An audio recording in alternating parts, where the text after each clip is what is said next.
105,4 DFM, Radio Musik Indonesia. DFM Mania kembali lagi talk show inspirasi dan mandiri, sesi ngopi sehat, ngobrol psikologi dan kesehatan. Dan sekarang kita sudah terhubung via Zoom meeting bersama narasumber kita Mbak Wuli Handarini SH SPSI MPSI, Psikologi Humanika Consulting, Psikolog Humanika Consulting. Assalamualaikum Mbak Wuli, pagi. Waalaikumsalam, selamat pagi juga semuanya. Apa Saya mau kabar? menyapa dulu nih. Alhamdulillah baik. Saya mau menyapa dulu nih pasangan host kita, ya, Wede. Mbak Nurul dan Mas Ilham. Apa kabar? Kita baik, Mbak. Alhamdulillah baik. Alhamdulillah, semoga sehat selalu ya.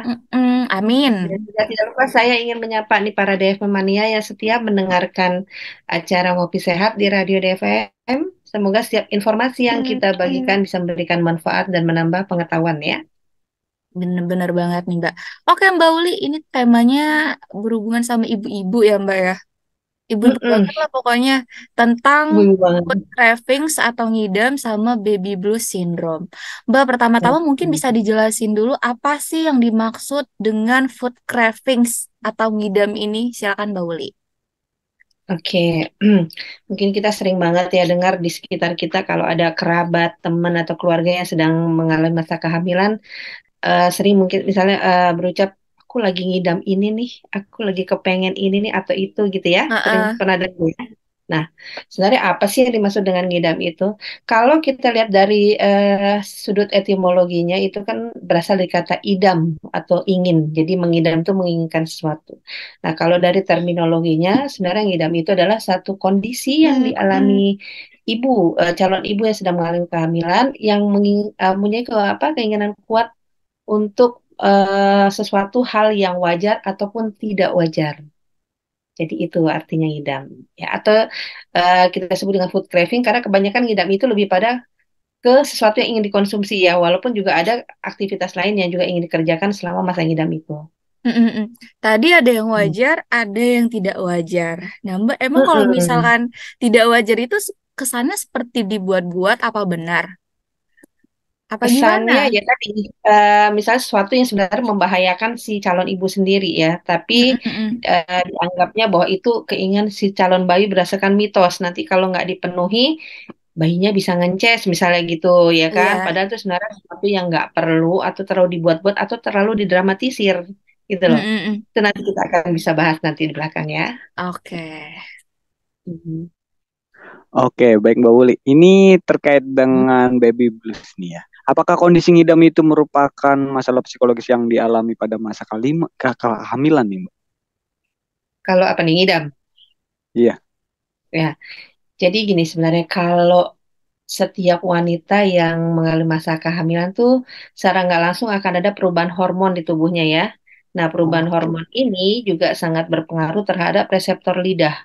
Jadi ada keinginan ibu ingin mengkonsumsi sesuatu yang begitu kuat, baik itu yang tadinya dia suka atau tidak suka, pokoknya dia punya keinginan untuk mengkonsumsi tersebut, ya. Hmm. Nah, dari perubahan hormon ini juga berpengaruh terhadap perubahan fisik dan emosionalnya.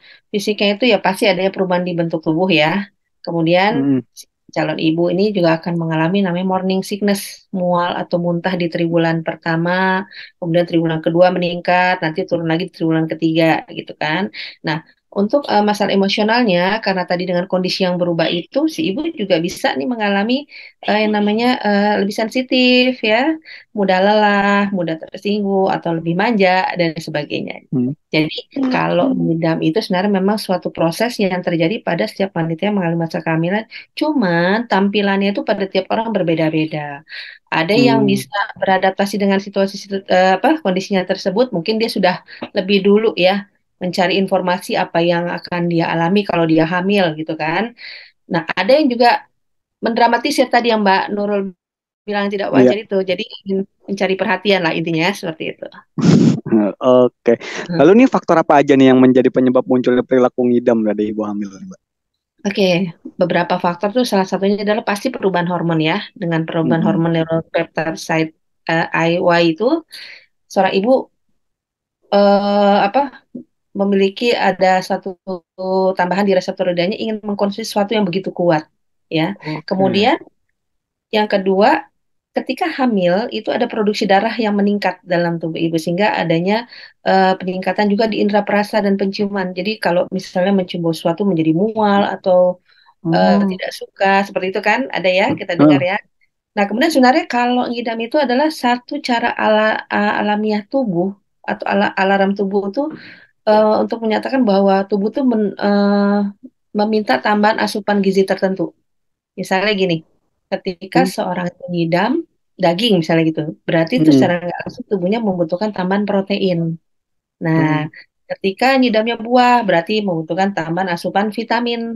Atau kepengen yang Hmm. manis-manis nih, kayak es krim, coklat, segala macam itu, Iya. berarti kebutuhan glukosanya meningkat. Seperti itu ya. Nah, yang terakhir, adanya kebutuhan untuk rasa nyaman dari si ibu. Makanya Hmm. adanya kondisi ngidam itu. Kenapa dibilang kebutuhan nyaman? Karena kan Hah? ibu tuh pasti mengalami namanya morning sickness ya, mual muntah. Hmm. Nah, itu untuk pengalihannya mungkin dia ingin sesuatu supaya mengatasi rasa yang tidak nyamannya tersebut. Seperti itu. Oke, berarti ini hal yang wajar ya kalau misalkan lagi ngidam ini merasakan hal-hal yang begitu sangat sensitif, nggak kayak biasanya gitu, Mbak. Ngajar makanya nih nanti buat Mas Ilham dan para calon bapak ini juga Hmm. harus tetap siaga dan memberikan support sistem yang baik ya untuk para istri. Oke. Harus siap 24 jam berarti ya. Ya, betul.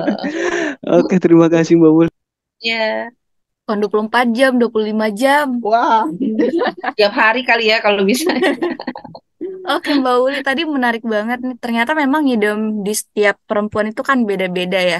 Dan kalau Ya, misalkan ngidamnya terkait dengan makanan, berarti memang kemungkinan tubuhnya lagi membutuhkan asupan itu. Nah, gimana kalau ya. ngidamnya itu terkait dengan kegiatan atau perilaku itu berhubungan sama emosi nggak? Misalnya nih, ngidam Bang Ilham joget jedak-jeduk di situ itu kan kayak gimana gitu kan ada ya. Tapi nggak tahu udah dibuat-buat. Apakah itu termasuk kebutuhan emosi juga atau gimana? Jadi gini, kan selain tadi yang kita sebut food carving itu ya, ngidam Mm-mm. makanan, itu kadang kan kita sering dengar ibu-ibu tuh ingin melakukan sesuatu aktivitas yang mungkin secara nalar kita tuh itu nggak apa nggak nggak bagus buat dia gitu kan bisa apalagi bisa membahayakan yang bersangkutan gitu loh misalnya Mm-mm.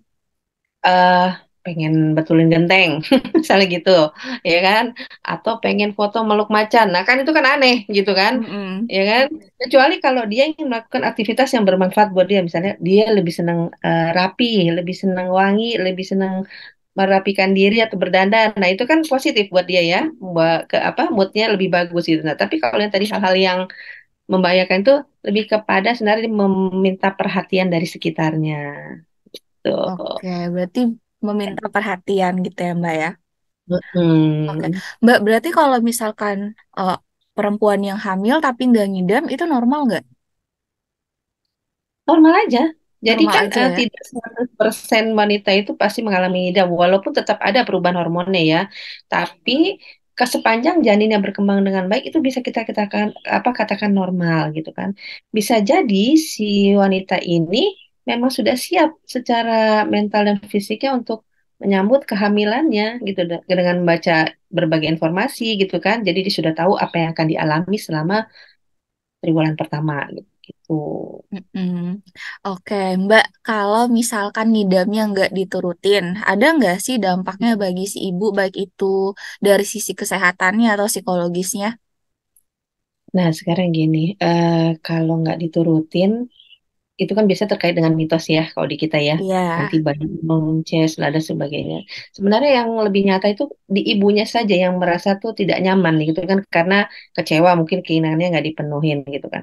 Tapi sebenarnya ya, kalau eh, kita bisa menyikapinya dengan cerdas, sebenarnya itu bisa diatasin.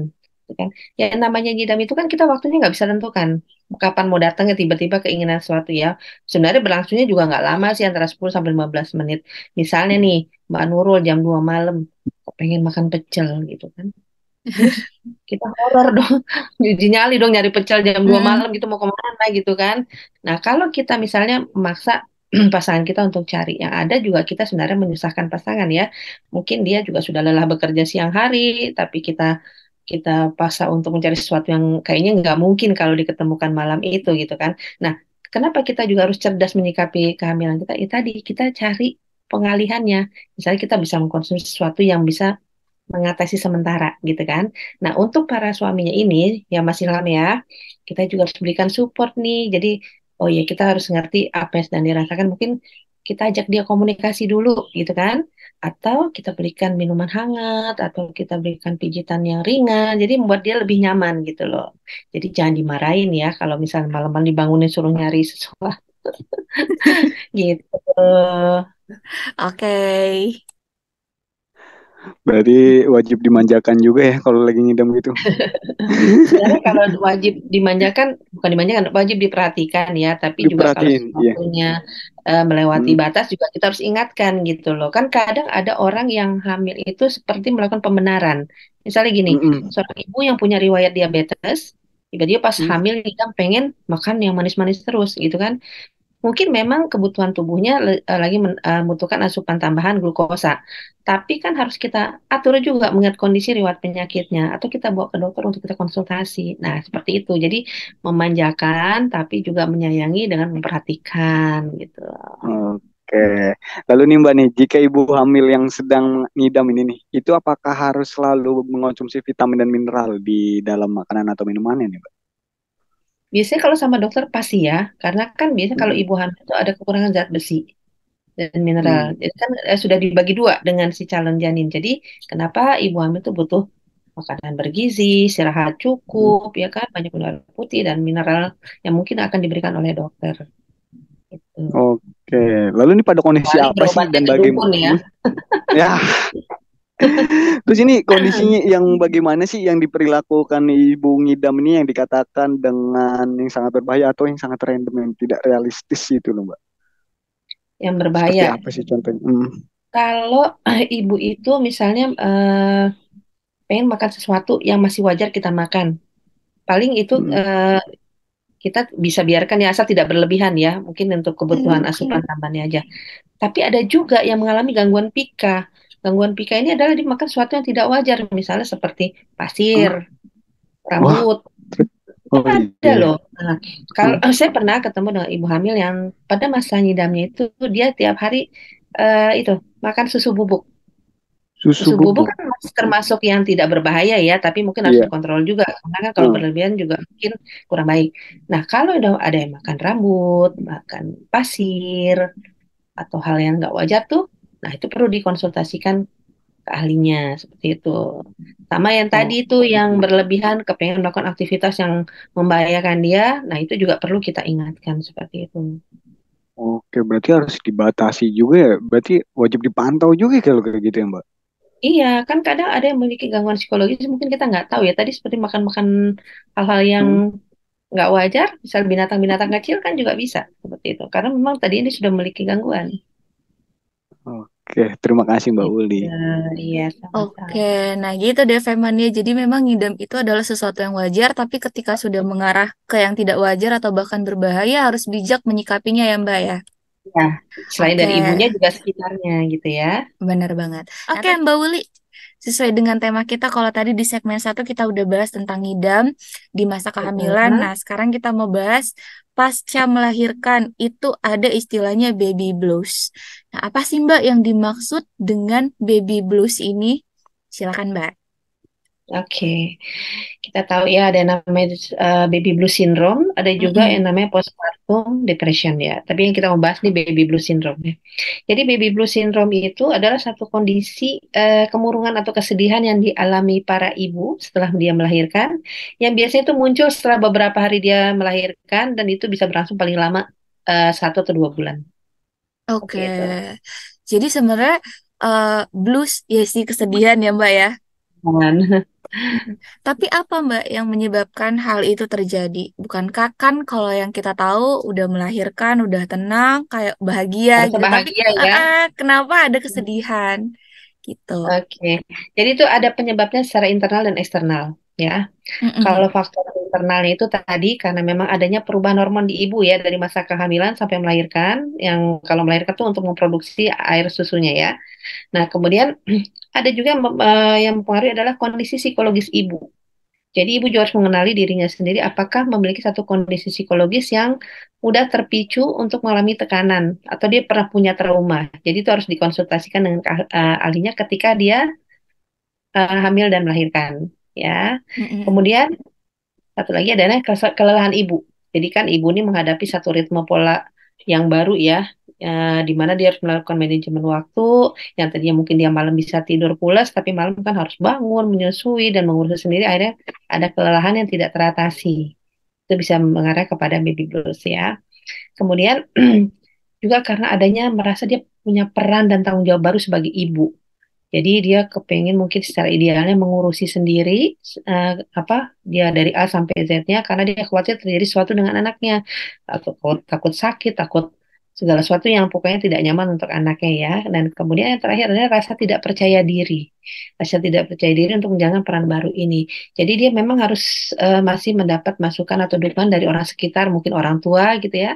Nah, ketika misalnya berjauhan dari orang tua muncul tuh rasa kecemasan. Nah, seperti Iya, itu.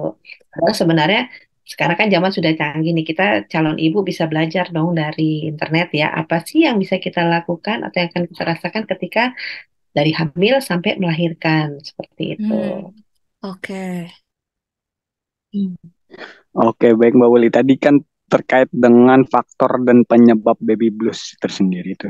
Nah, ini terkait dengan ciri-cirinya nih, seorang ibu yang mengalami baby blues syndrome pasca persalinan itu apa aja sih Mbak? Heeh. Nah, tadi saya lupa menyampaikan juga ada faktor eksternalnya ya, penyebab baby bluesnya ya. Mm-mm. Nah, salah satunya nanti masih dalam saya jawab nanti ya pertanyaannya. Jadi eksternalnya itu kondisi bayi ketika dilahirkan.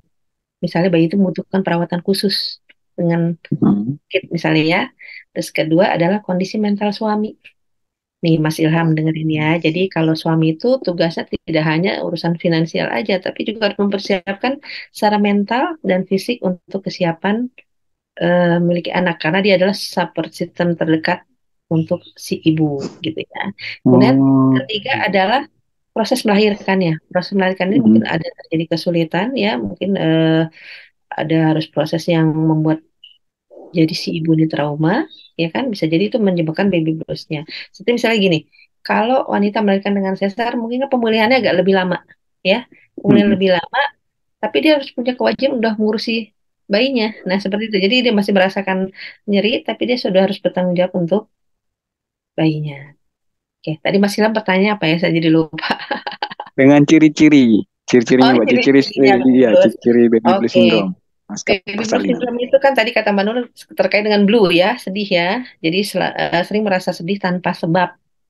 Tanpa sebab Hmm. sering menangis gitu kan, merasa putus asa, depresi dan sebagainya. Dan emosinya itu labil, sering marah, sering tersinggung, ada takut yang nggak beralasan.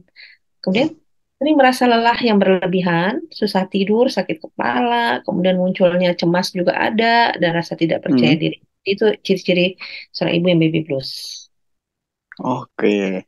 Lalu nih Hmm. kondisi baby blues syndrome ini tersebut apakah akan hilang dengan sendirinya nih, Mbak? Atau malah bisa berlarut-larut lebih panjangan lagi?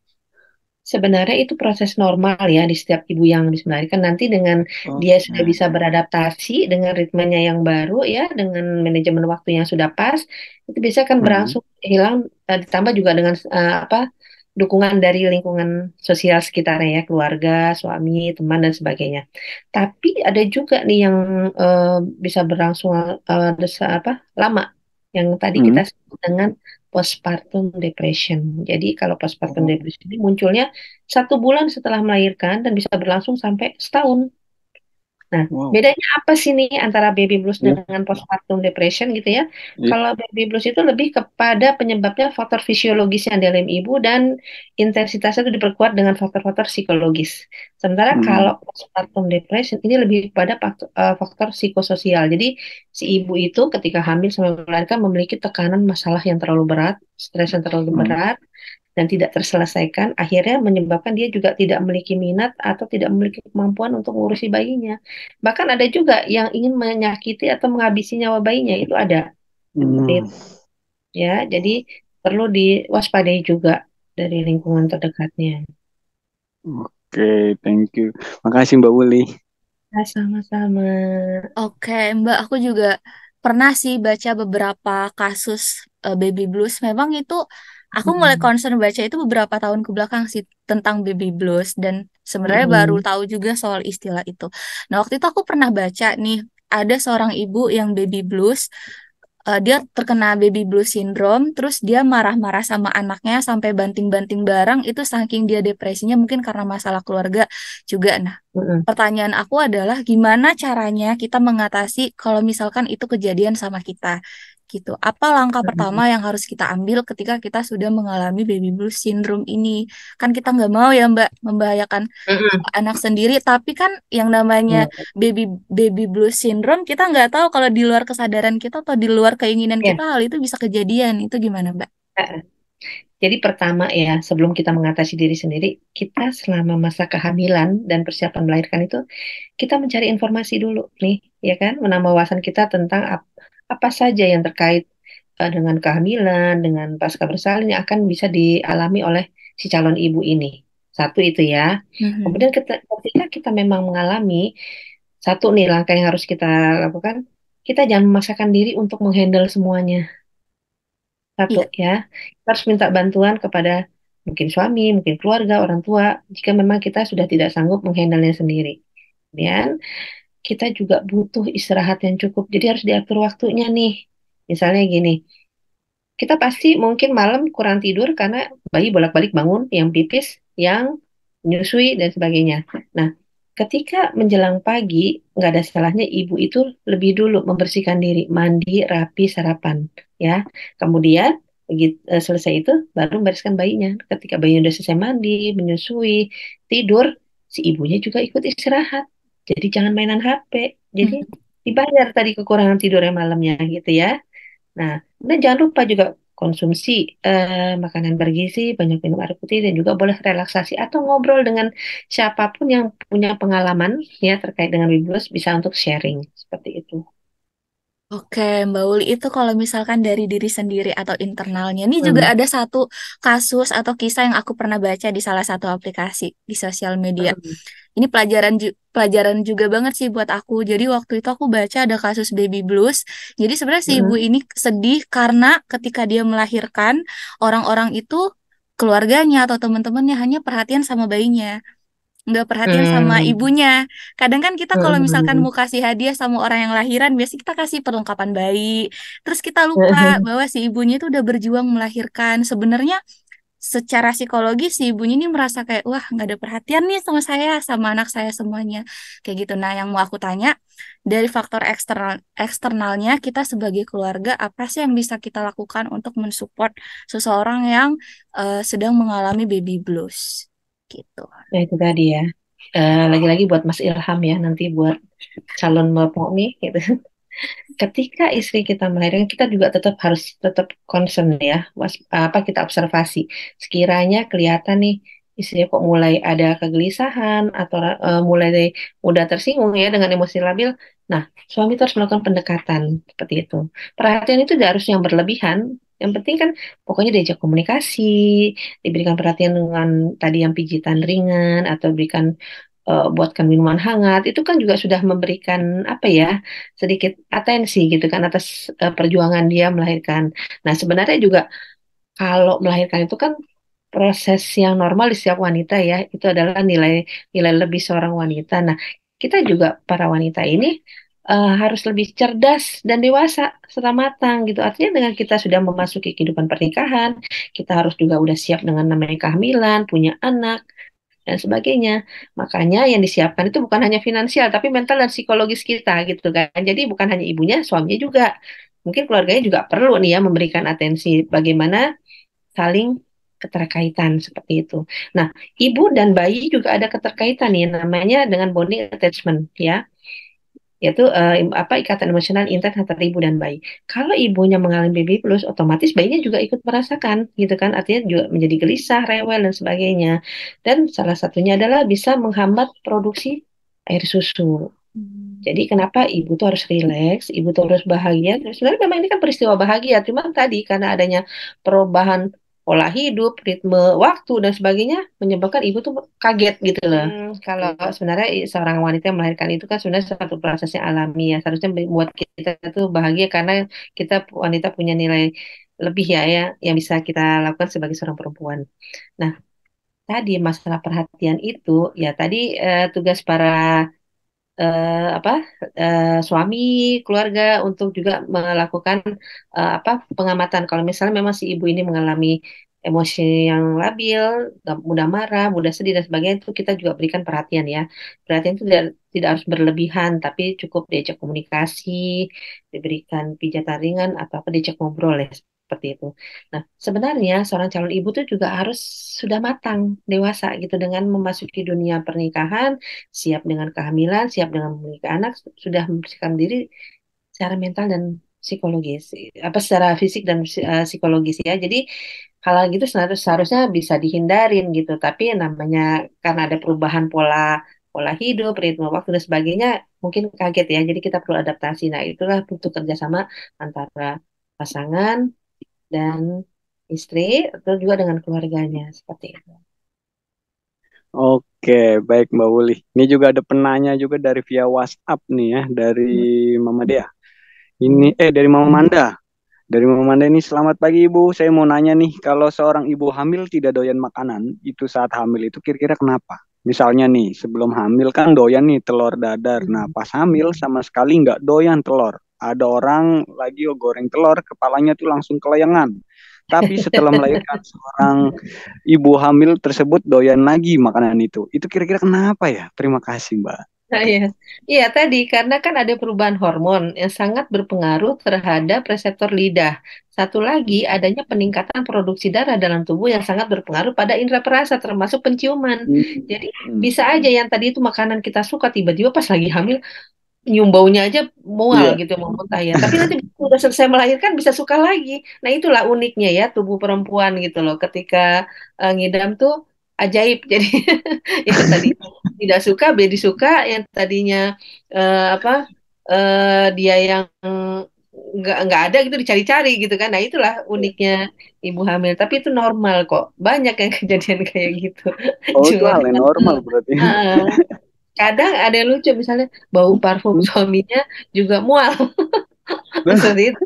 Aroma tubuhnya itu ada loh yang kejadian seperti itu. Ya kan? Itu. Itulah Iya, uniknya untung orang nggak ganti suami ya. Jangan. Oke, terima kasih Mbak Wuli. Ini juga nih terkait dengan, aku juga meminta saran nih. Saran apa sih yang bisa disampaikan pada para ibu untuk menghadapi berbagai kondisi psikologis ketika dalam masa kehamilan pasca maupun pasca persalinan nih, Mbak? Oke. Jadi gini, kalau kita sudah siap memasuki kehidupan pernikahan, artinya kita siap dong dengan namanya kehamilan ya dan memiliki anak. Nah, tidak ada salahnya kita menjadi cerdas untuk menyikapi kondisi tersebut. Dengan apa? Kita mencari informasi gitu kan. Nanti kalau kehamilan tuh apa aja sih yang akan dialami perempuan, terus apa yang harus dikerjakan suami gitu kan untuk mensupportnya. Kemudian pada masa kelahiran juga gitu, apa saja yang bisa terjadi gitu kan. Jadi kita pasti akan mengalami semua perubahan itu, cuma kita lebih siap untuk beradaptasi. Sebenarnya fokusnya itu bukan kepada proses ngidamnya aja ya, proses kehamilannya aja, tapi lebih kepada ketika anak itu lahir, karena proses kita lebih panjang sampai anak itu bisa mandiri, gitu loh. Nah, itu yang kita pelajari. Lebih apa? Lebih kita fokus. Bukan berarti ngidam itu nggak boleh ya. Artinya ngidam itu adalah masa di mana kita butuh perhatian lebih mungkin dari sekitarnya. Tapi tetap kita kalau bisa bijak dan dewasa serta lebih matang untuk menyikapi kondisi tersebut gitu ya. Nah, itu dia tips atau Hmm. saran-sarannya ya untuk orang Hmm. ya, bagi ibu hamil ataupun maupun pasca persalinan nih. Oke, Jangan lupa suaminya juga ikut itu ya belajar ikut gitu. Jadi andil bukan dalam di hanya situ juga finansial, Mbak ya. bukan finansialnya aja yang dipersiapkan, tapi juga apa kondisi psikologis dan fisiknya juga karena pasti akan ada perubahan di semuanya seperti itu. Iya, saling support system aja kita. Iya, benar. Oke, wah Mbak Uli nggak terasa nih udah mau jam 10 nih Mbak. Oh iya ya. Oke, DFM Mania, terima kasih banyak tadi yang sudah menyimak. Nanti kalau yang ketinggalan informasinya diupload sama Bang Ilham di YouTube-nya kita di 103,4 DFM. Ya, Mbak Uli terakhir nih kita mau minta tips juga untuk DFM Mania pasca melahirkan khususnya untuk menghindari yang namanya terjadinya baby blues syndrome. Silakan, Mbak. Hmm. Tadi, kalau saran saya, pasti kan ada kelelahan ya setelah melahirkan ya, baik secara mental ataupun fisik. Nah, itu kita jangan segan untuk menyampaikan kepada orang terdekat. Jadi kita kalau sudah tidak sanggup, kita minta tolong.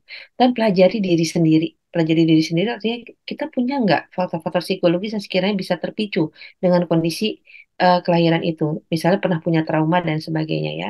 Kemudian memang ketika ada kondisi anak yang dilahirkan butuh perawatan khusus, kita segera atasi dengan berusaha dengan dokter ya, jangan terlalu cemas. Juga untuk para suami tadi kembali Mas Ilham ya, untuk kita tidak hanya mempersiapkan finansial tapi juga mental dan psikologis kita untuk mendukung si ibu ini seperti itu. Dan untuk proses-proses kelahiran yang sudah kita rencanakan, misalnya mau untuk sesar dan sebagainya, kita juga sudah tahu dong bahwa recovery kita akan lebih lama. Tapi mungkin kita harus dihadapkan juga dengan tanggung jawab mengurusi si bayi. Nah itu harus kita persiapkan. Jadi untuk ibu hamil dan pasca melahirkan bersikap menjadi lebih cerdas, matang, dan dewasa. Oke. Oke, Mbak Uli, terima kasih banyak untuk hari ini.